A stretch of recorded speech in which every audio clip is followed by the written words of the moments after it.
শক্তিশালী একজন নবী ছিল। উনি মালাকুল মাউতকে বলেছিলেন, মালাকুল মাউত, আমার মৃত্যুর সামান্য কিছু আগে আমারে বইলো, আমার একটা কাজ আছে। মালাকুল মাউত মৃত্যুর কিছু সময় আগে এসে বলল, সুলাইমান, সময় শেষ, অল্প কিছু সময় বাকি, কি করবেন করেন।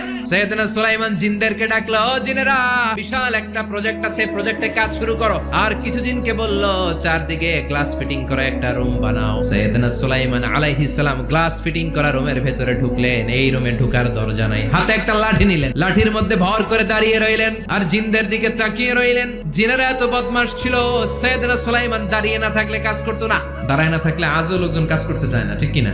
সুলাইমান আলাইহিস সালাম লাঠির মধ্যে ভর দিয়ে দাঁড়িয়ে রইলেন আর বললেন, কাজ করো। জিনেরাও কাজ শুরু করলো। ওদিকে মালাকুল মাউত এসে বলল, সুলাইমান, সময় তো শেষ। সুলাইমান বলে, সমস্যা নাই, রূহ কবজ করো। মালাকুল মাউত ওইভাবে লাঠিতে ভর দেওয়া অবস্থায়, দাঁড়ানো অবস্থায় সাইয়েদনা সুলাইমান আলাইহিস সালামের রূহ কবজ করে নিলেন। উনি এমন ভাবে দাঁড়িয়েছেন, রূহ চলে গেল, লাশ হয়ে দাঁড়িয়ে রইলেন।